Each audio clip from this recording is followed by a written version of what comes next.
बिस्मिल्लाहिर्रहमानिर्रहीम। Programme focus में आपको खुशामदीद कहते हैं। सबसे पहले बात करेंगे पाकिस्तान स्टॉक एक्सचेंज की। आज भी 100 इंडेक्स ने तारीख रकम की है। पहली दफ़ा दौरान ट्रेडिंग 100 इंडेक्स 82,372 के लेवल पर ट्रेड हुआ। उसके बाद फिर हमने करेक्शन देखी और मुसलसल मार्केट रेड जोन में ट्रेड होती रही और बिल आखिर इख्तिताम भी रेड जोन के साथ हुआ। 100 इंडेक्स 223 पॉइंट्स कमी के साथ 81,850 पॉइंट्स पर बंद हुआ। मजमूई तौर पर 400 मिलियन वॉल्यूम का काम हुआ।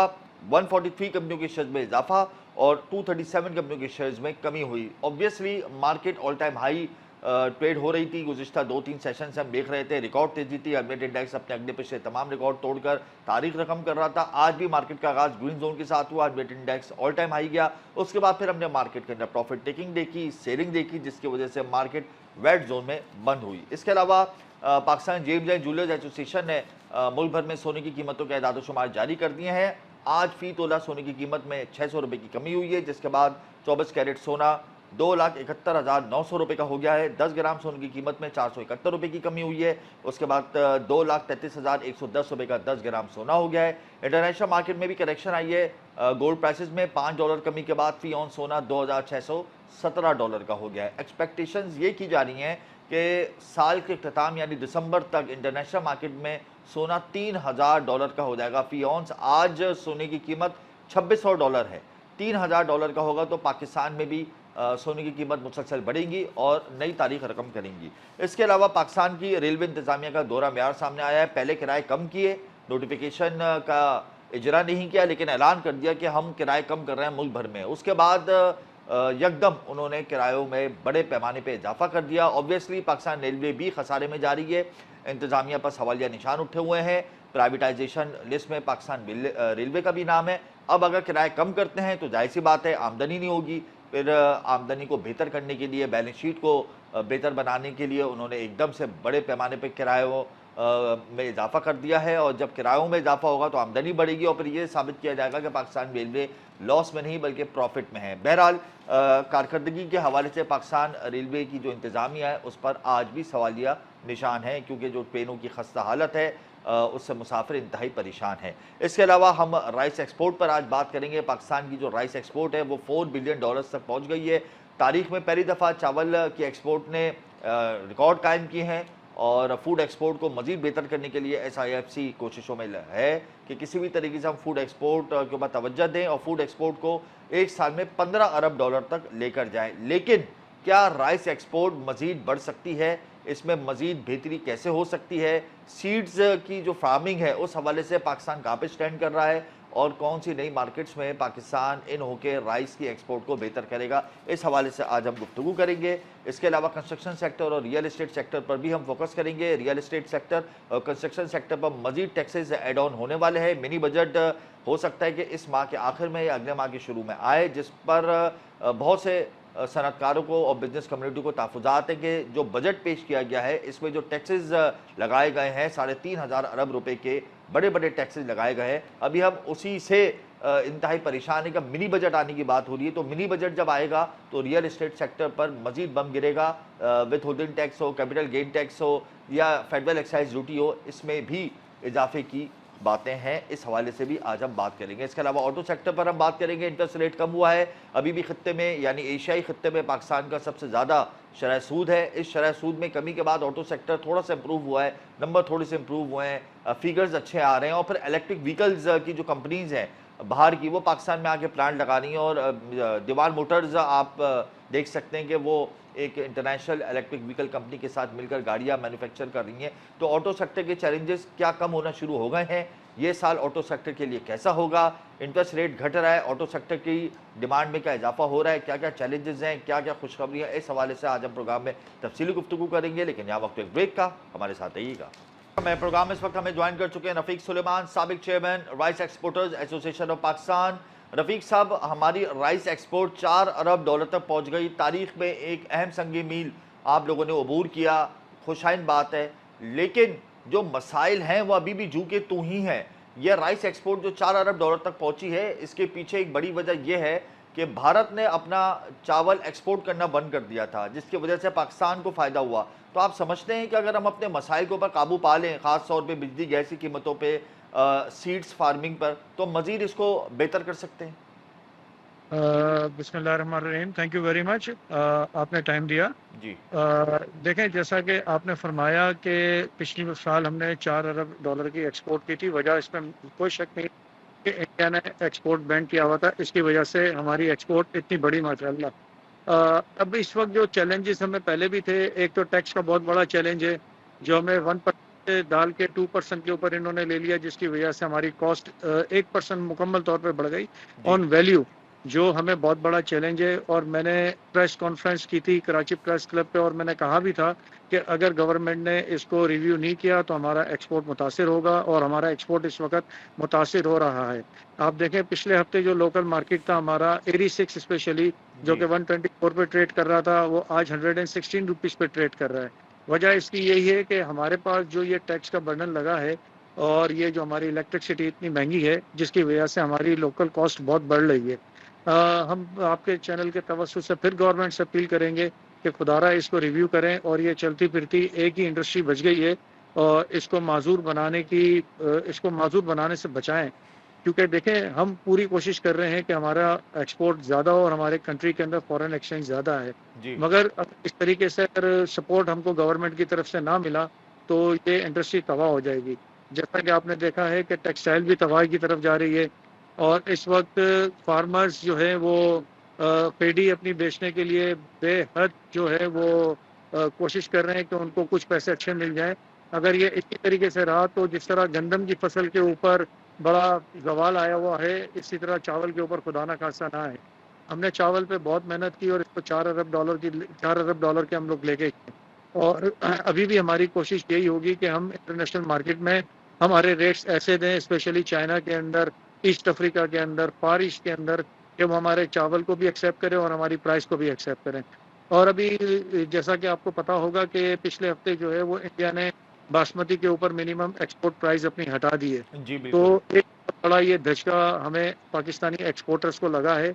हमने पिछले 2 महीने के अंदर जो हमारा फिस्कल ईयर नया स्टार्ट हुआ, इसके अंदर हमने पाकिस्तान की बासमती को एक्सपोर्ट के अंदर 136% का इंक्रीज किया है। जी फिस्कल ईयर 24-25 के अंदर जो हमने 187,016 मेट्रिक टन का एक्सपोर्ट किया है, जो कि यही अगर हम लास्ट ईयर देखें तो वो 79,257 मेट्रिक टन का एक्सपोर्ट था।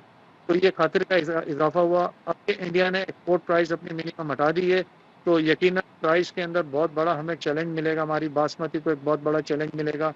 और बहुत सख्ती के साथ रूमर्स आ रही है कि अभी वाइट प्राइस के ऊपर भी एक्सपोर्ट अपनी हटा देगा। तो वो अगर हटा देगा तो एक और धचका हमें लगेगा, और ये जब धचके लगेंगे और उसके साथ हमें टैक्सेशन का भी धचका लगेगा, बिल्कुल इलेक्ट्रिसिटी का भी धचका लगेगा, तो आप समझ सकते हैं कि चारों तरफ से हमें मार पड़ेगी और हम सर्वाइव नहीं कर पाएंगे। जो हमने इतनी मेहनत से 4 अरब डॉलर कमा के दिए, वो 4 अरब डॉलर फिर हमें, तो मैंने कहा भी था कि अगर इस तरीके के ये इकदाम करेगी गवर्नमेंट, रिव्यू नहीं करेगी, 4 अरब डॉलर हरगिज हरगिज हरगिज हम नहीं कर पाएंगे। तो हमें गवर्नमेंट को बहुत संजीदगी से सोचना पड़ेगा कि आगे का लाए अमल क्या करें, और ये सही वक्त अभी है। अभी भी मैं समझता हूँ कि गवर्नमेंट को लेट हो गई है, गवर्नमेंट को पहले बहुत पहले सोच लेना चाहिए, और इनको वॉर फुटिंग के ऊपर जो है ना, ये मीटिंग कॉल करनी चाहिए मिनिस्ट्री ऑफ कॉमर्स के अंदर, मिनिस्ट्री ऑफ फाइनेंस के अंदर। और मैं समझता हूँ कि इसको प्राइम मिनिस्टर को चेयर करना चाहिए कि वो फौरी तौर पर फैसला लें उसी मीटिंग के जी साथ। इस वक्त अब चावल के एक्सपोर्टर, चावल के काश्तकार, जो हमारे इतने सारे सिंध, पंजाब, बलूचिस्तान के अंदर मिलर हैं, उनके साथ क्या होगा, इनका फैसला हमारे प्राइम मिनिस्टर के हाथ में है, हमारी गवर्नमेंट के हाथ में है। अगर वो चाहें तो ये आगे निकलेंगे, और अगर ये वो नहीं चाहेंगे, सही टाइम पर फैसला नहीं लेंगे, क्योंकि देखिए कुर्बानी जो है ना वो वक्त पे दी जाती है। जी अगर आपसे कुर्बानी नहीं तो फिर बाद में कुर्बानी का कोई फायदा नहीं है। मगर का रफीक राइट सुलेमान, ये जो प्राइम मिनिस्टर के सामने इतने सारे चैलेंजेस हैं, इसके बावजूद भी प्राइम मिनिस्टर की डिमांड है, trade development authority of Pakistan को उन्होंने कहा है कि वो राइस के एक्सपोर्ट को 6 से 7 अरब डॉलर तक लेकर जाएं। तो ये सब कैसे मुमकिन होगा जब इतने चैलेंजेस उनके भी इल्म में है और आप भी हमें बता रहे हैं। सर, आप ये अपने चैनल के ऊपर आज मेरी बात नोट कर ले, ये 4 बिलियन भी क्रॉस कर जाएगा तो ये बहुत बड़ा मेरेकल होगा। ऐसे हालात के अंदर 4 बिलियन डॉलर को हम छू भी नहीं सकते। जो ये हमारे साथ किया जा रहा है, राइस एक्सपोर्ट इंडस्ट्री के साथ जो किया जा रहा है, ये बहुत बड़ा एक जुल्म है। और मैं ये कहता हूँ कि प्राइम मिनिस्टर साहब को फ़ौरन जो है ना इसके ऊपर इनिशिएटिव लेना चाहिए राइट टाइम के ऊपर और इन सबों को बचाना चाहिए, क्योंकि इस पे खाली राइस एक्सपोर्टर नहीं है, इस पे मेरा फार्मर जो है ना वो रोड पे आ जाएगा, मेरा फार्मर परेशान हो जाएगा, मेरा फार्मर ने जो कर्जा लेकर के फसल लगाई है वो जी। पैसे कहाँ से दे, वो वॉश आउट हो जाएगा। हमें सबसे ज्यादा फिक्र हमारे फार्मर की, क्योंकि फार्मर जिंदा है, फार्मर 2 पैसे कमाएगा तो हम लोग चलेंगे, अगर फार्मर नहीं कमाएगा तो हम भी नहीं चल सकते। यानी आइंदा आने वाले दिनों में आप मुल्क भर में चावल की कीमतों में कमी देख रहे हैं या इजाफा देख रहे हैं? कमी देख रहे हैं सरकार, बिल्कुल कमी होगी, इसमें कोई रॉकेट साइंस ही नहीं है कि ऊपर प्राइस किस तरह जा सकता है, मुझे बताएं इस कंडीशन के अंदर, क्योंकि जो चावल के पैसे हमने किसान को देने तो वो तो हमसे गवर्नमेंट लेके जा रही है, जो हमारा 1% टैक्स भर गया। फॉर एग्जाम्पल अगर हम $1000 की चीज बेच रहे हैं तो उसके अंदर $10 जो है वो तो गवर्नमेंट लेके आ रही है, वही $10 हम उसको देते फार्मर को तो फार्मर खुश हो जाता। यानी आइंदा आने वाले दिनों में, आइंदा सालों में हम $4 अरब की राइस एक्सपोर्ट भी नहीं कर सकते। लुब्बे बात यह है। नहीं सर, ये 2025 में नहीं कर सकते, अगर कर सकते हैं, अगर इन्होंने सही इनिशिएटिव ले लिया सही टाइम के ऊपर तो हम कर लेंगे, और अगर इन्होंने और सही टाइम के ऊपर इन्होंने एक्शन ले लिया गवर्नमेंट ने तो हो जाएगी, अदरवाइज नहीं होगी, नहीं होगी, नहीं होगी। बहुत शुक्रिया रफीक सुलेमान, आप तब तक कीमती वक्त दिया। राइस एक्सपोर्टर्स भी इंतहाई परेशान हो गए हैं, जाहिर सी बात है, टैरिफ के मसाइल अपनी जगह, उसके अलावा फिर इंटरनेशनल मार्केट के अंदर जो भारतीय चावल का मार्केट में आना है वो भी एक बड़ा मसला है, फिर नॉर्मल टैक्स रिजीम में इनको शिफ्ट कर दिया गया, ये भी एक बड़ा मसला है। तो गवर्नमेंट की पॉलिसीज़ अगर बेहतर नहीं होंगी तो राइस एक्सपोर्टर्स ने साफ साफ बता दिया है, जैसे कि आपने रफीक सुलेमान का स्टेटमेंट सुना कि $4 अरब भी अब हम दोबारा अचीव नहीं कर सकेंगे। अगर हुकूमत इनिशिएटिव ले लेती है, पॉलिसीज़ बेहतर कर लेती है, रिलीफ दे देती है, तो यकीनन ये राइस एक्सपोर्ट $6 अरब, $5 अरब तक हो सकती है। वैसे टीडैप की जो CEO है जुबैर मोतीवाला, उनका ये कहना था प्रेस कॉन्फ्रेंस में कि वज़ीर-ए-आज़म ने ये टास्क दिया है कि फूड एक्सपोर्ट को $15 अरब तक लेके जाना है, $8 अरब से उठा के $15 अरब तक लेके जाना है, लेकिन ये उसी वक्त मुमकिन होगा जब गवर्नमेंट पॉलिसी बनाए। और अफसोस इस बात का है कि हम लोग पॉलिसी पर इतना एहसास नहीं करते।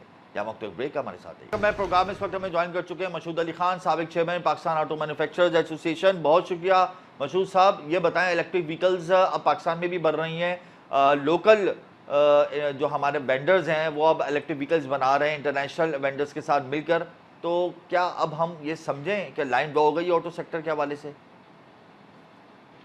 अस्सलाम वालेकुम। देखें, इलेक्ट्रिकल व्हीकल्स यस पाकिस्तान में आ रहे हैं लोग और इंटरेस्ट शो कर रहे हैं, डिफरेंट सेगमेंट्स पे कर रहे हैं। उसमें टू व्हीलर्स भी है, आपकी बस भी है और कार इंडस्ट्रीज भी है, मगर अभी इनके मसाइल जो हैं वो उनका हल होना ज़रूरी है। ये हल इंशाल्लाह होंगे आने वाले वक्त में, तो इसका फिर आप कहेंगे कि कंज्यूमर को उसका एडवांटेज है। अभी ये एक इनिशिएटिव है, एक स्टार्ट है जी। तो मसाइल क्या क्या हैं और वो आप समझते हैं कि बहुत जल्दी हल हो जाएंगे या उसके लिए हमें फिर पॉलिसी बनानी होगी, क्योंकि हमारे मुल्क में पॉलिसी तो बनती नहीं है, ख्वाह वो लॉन्ग टर्म हो या शॉर्ट टर्म हो? नहीं, देखिए, बनानी तो पड़ेगी सर। 77 ईयर्स हो गए जिस मुश्किलात से गुजर रहे हैं जी। ये उन्हीं फुकदान है जिसका आज हम असर देख रहे हैं अपने सराउंडिंग। देखिए, एक तो आपको ये क्लियरिटी होनी चाहिए जब हम बात करते हैं इलेक्ट्रिकल व्हीकल्स में, तो bus transport, public transport is very important जी। और मेरे हिसाब से तो ये 5 साल पहले इनिशिएटिव ले जाना चाहिए था जब हर प्रोविंस अपनी पब्लिक ट्रांसपोर्ट सिस्टम डेवलप कर रहा था।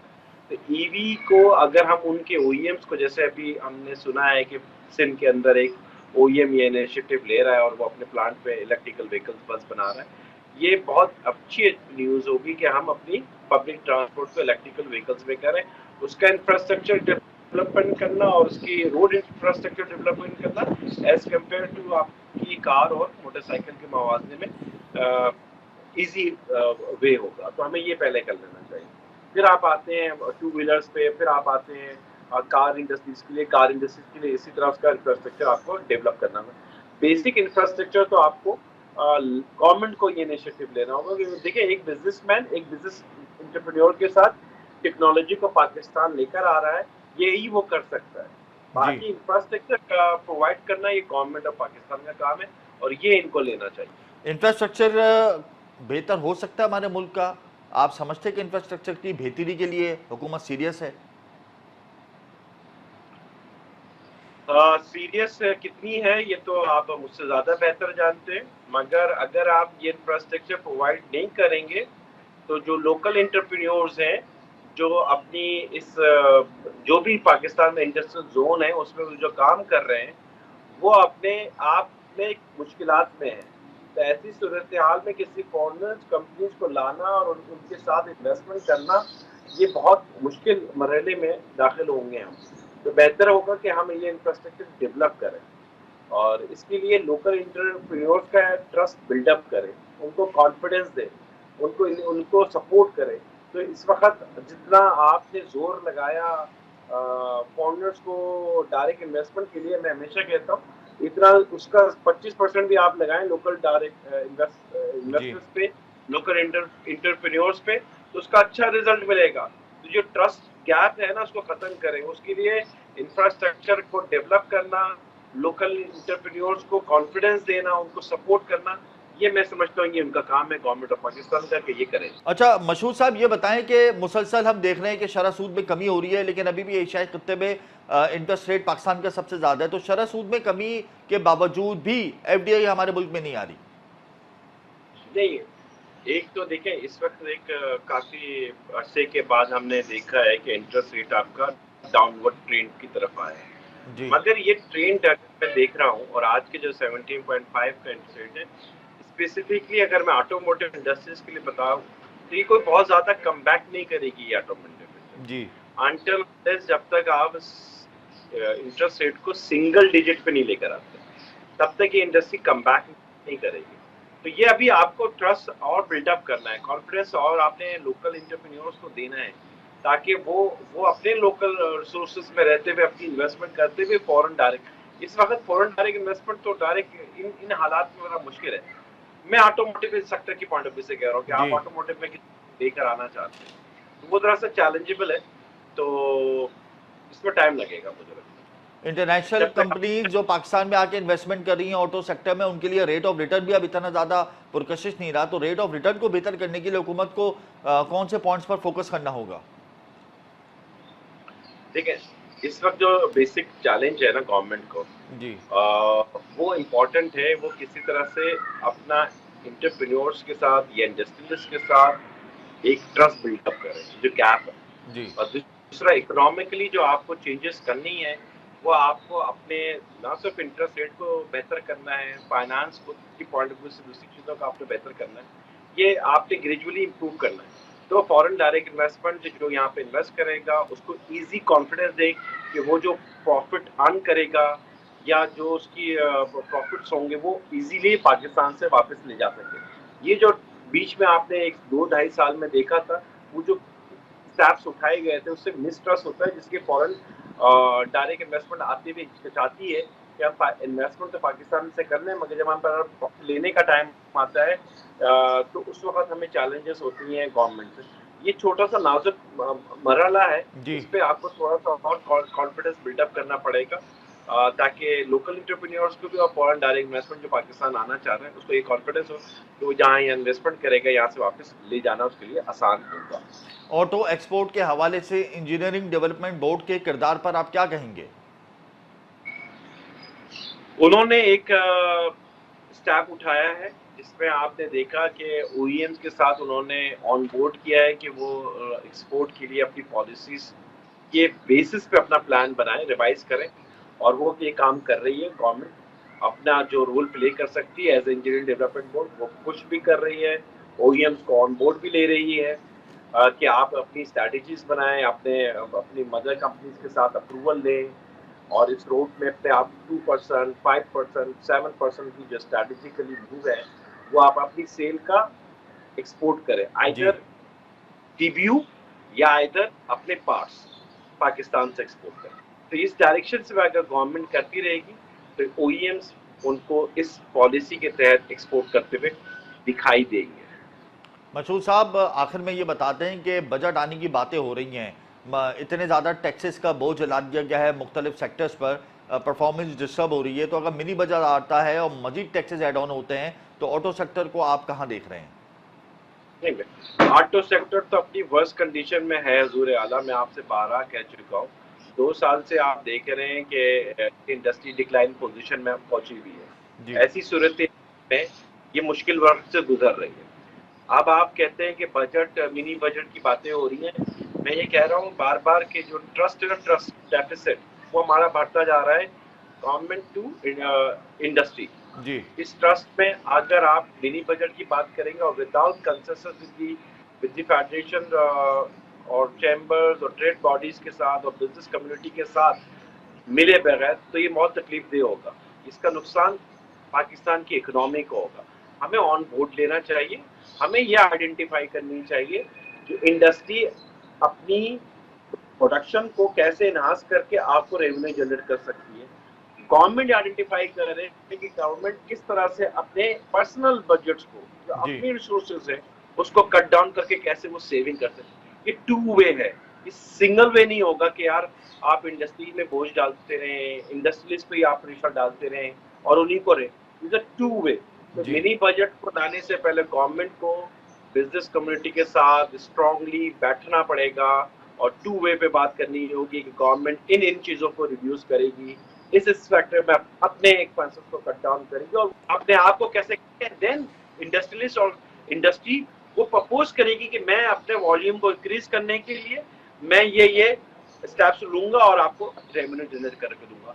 अगर आप ये करेंगे तो जो जनरेशन ऑफ रेवेन्यू हो रही है, स्पेशली मैं ऑटो सेक्टर की बता दूं, पार्ट्स मैन्युफैक्चर के पॉइंट ऑफ व्यू से वो तो चैलेंजिंग में फंसते चले जा रहे हैं, पिसते चले जा रहे हैं। तो वो तो शायद रहे ना अगर आप इस तरह के इकदाम उठाएंगे।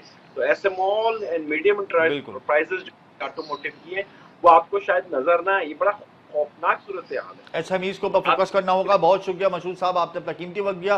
हुकूमत को चाहिए कि ऑटो एक्सपोर्ट की इंक्रीज के लिए, एसएमईज की बका के लिए, ऑटो लोकलाइजेशन की बेहतरी के लिए, इन तीनों सेक्टर्स को इंप्रूव करने के लिए अलग अलग पॉलिसी बनाए। अगर मिनी बजट आने की बातें हो रही हैं और मिनी बजट आ भी जाता है तो उससे पहले जो स्टेक होल्डर्स हैं उनको बिठाएं, एक चार्टर बनाएं, उसके बाद इम्पोज करें टैक्सेस, ताकि इंडस्ट्रीज का सर्वाइव होना आसान हो। यहाँ वक्त तो एक ब्रेक का, हमारे साथ ही प्रोग्राम इस वक्त हमें ज्वाइन कर चुके हैं हनीफ गौहर, साबिक चेयरमैन आबाद। बहुत शुक्रिया हनीफ साहब, आपने अपना कीमती वक्त दिया। रियल एस्टेट सेक्टर और कंस्ट्रक्शन सेक्टर ज़बू हाली की जानिब गामज़न है, क्या कहते हैं इस हवाले से? जी बिस्मिल्लाहिर्रहमानिर्रहीम। जिस तरह आपने खुद फरमाया, बिल्कुल वजह फरमाया कि कंस्ट्रक्शन इंडस्ट्री बिल्कुल इस टाइम ज़वाल पजीर है। उसकी वजह यही है कि मुल्क के अंदर जो पॉलिटिकल स्टेबिलिटी जो है तो इस वक्त नहीं है जी। और जब तक पॉलिटिकल स्टेबिलिटी नहीं आएगी, मैं समझता हूँ कि ना सिर्फ कंस्ट्रक्शन इंडस्ट्री, बाकी इससे रिलेटेड जो दीगर जो 72 रिलेटेड इंडस्ट्रीज हैं वो भी सबके सब ज़वाल पजीर रहेंगी। तो ये हमारे इक़्तिदार में बैठे हुए लोगों को सोचना होगा कि इस बुरहान से कैसे निकलना है, क्योंकि पॉलिसी साज इदारे उनके पास हैं। तो जब तक इस किस्म की पॉलिसियाँ बनेंगी, लोगों के मसाइल हल होंगे, लोग अपनी बिजली के बुरहानों से और अपने रोज़गार से और अपने घर को चलाने से निकलेंगे, तो मैं समझता हूँ कि कंस्ट्रक्शन इंडस्ट्री की तरफ आएंगे और अपने दुकान, फ्लैट और अपार्टमेंट लेंगे। तो ये मैं समझता हूँ कि गवर्नमेंट का फेलियर है। इस वक्त गवर्नमेंट अपनी फेल हो चुकी है, किसी सूरत कोई इंडस्ट्री नहीं चल रही है और लोगों में बदगमानी जो है तो फैलती जा रही है। हनीफ साहब, फेडरल एक्साइज ड्यूटी का ऐलान हुआ बजट में, आप लोगों के ऊपर इम्पोज हो गई। आबाद फेडरल एक्साइज ड्यूटी के खिलाफ अदालत में जा रहा है, इतनी ताख़ीर क्यों कर रहा है आबाद? वजह क्या है? क्या मिनी बजट आने का इंतजार कर रहा है कि मजीद टैक्सेस लग जाएं? तो इसकी सर्वाइवल के लिए आबाद का किरदार भी इतना मुतासर कुन तो नहीं है। आबाद जा चुका है एफईडी के खिलाफ और 2 अक्टूबर कोर्ट में डेट सिंध हाई कोर्ट में लगी हुई है और 2 अक्टूबर को जो जजेस साहिबान सुनेंगे कि आफ्टर 18 अमेंडमेंट जो है ये एफईडी जो तो फेडरल गवर्नमेंट नहीं ले सकती जी। तो इस वजह से वो केस चलेगा और हम उम्मीद करते हैं कि हमें इस पर स्टे मिल जाएगा एफईडी के खिलाफ और हुकूमत को फिर बताना पड़ेगा कि एफईडी कैसे चार्ज कर सकते हैं। अच्छा, सेमिनी का मामला भी जू का तू ही है, तो एफईडी के साथ साथ क्या सेमिनी का मामला भी आप लोग अदालत में उठाएंगे? सेमिनी का मामला इस वक्त सुप्रीम कोर्ट में चल रहा है और सुप्रीम कोर्ट से जब तक मुकम्मल इसका फैसला नहीं आ जाता तो यकीनन वो भी मैटर जो है तो सब जुडिस है। तो जब तक उसका सुप्रीम कोर्ट से फैसला नहीं आता उस वक्त तक हम आपके साथ कोई मजीद बात इस पर नहीं कर सकते। चेयरमैन आबाद आसिफ समसम हमारे प्रोग्राम में कह के गए हैं कि SIFC से रब्ता हुआ है, SIFC को हमने बताया है रियल एस्टेट और कंस्ट्रक्शन सेक्टर की अहमियत के हवाले से, तो आपको लगता है कि मुस्तक़बिल में SIFC की तरफ से ग्रीन सिग्नल मिलेगा? लातादाद मरतबा कोशिश की गई है SIFC से कि SIFC से बात हो जाए और उनको ये अहमियत का अंदाज़ा हो जाए कि कंस्ट्रक्शन इंडस्ट्री का जो शोबा है वो किसी भी मुल्क के लिए रीढ़ की हड्डी साबित होता है। लेकिन बदकिस्मती से 6 सेक्टर्स तो SIFC ने अपने प्रोग्राम में लिए, लेकिन कंस्ट्रक्शन इंडस्ट्री को नेगलेक्ट किया हुआ है। तो जब तक कंस्ट्रक्शन इंडस्ट्री को अपना पाकिस्तान की बेहतरी के लिए SIFC उसमें नहीं लेगी तो मैं नहीं समझता कि ये मुल्क बहरान से निकलेगा। SIFC अगर कंस्ट्रक्शन इंडस्ट्री की तरफ तवज्जो देगी तो ये 72 इंडस्ट्रियां चलेंगी तो ये मुल्क इस बहरान से निकल सकेगा। हाँ हनीफ साहब, आपको लगता है कि मिनी बजट आ जाएगा, और अगर आएगा मिनी बजट तो उसमें जो मजीद टैक्सेस की भरमार होगी, उसका सारा जो फोकस है वो रियल एस्टेट और कंस्ट्रक्शन सेक्टर है, तो उसके बाद फिर आप रियल एस्टेट सेक्टर को कहाँ देखते हैं? अब आप ये देखें कि जो अगर मिनी बजट आता है तो जो पहले इस बजट में जितने टैक्सेस लगाए गए हैं तो वो भी लोग अफोर्ड नहीं कर पा रहे और ना कंस्ट्रक्शन इंडस्ट्री अफोर्ड कर पा रही है। इस वक्त जो है तो कोई भी नए प्रोजेक्ट आपको नज़र नहीं आ रहे। पहले आप ये देखें कि आपकी मीडिया पे रोज़ाना 8 से 10 प्रोजेक्ट रोज़ाना नए इनके इश्तारात आते थे, लेकिन आजकल कोई इश्तारात नहीं आ रहे। उसकी वजह यही है कि कोई नया प्रोजेक्ट नहीं आ रहा और ये पूरी की पूरी ज़वाल पजीर है ये कंस्ट्रक्शन इंडस्ट्री।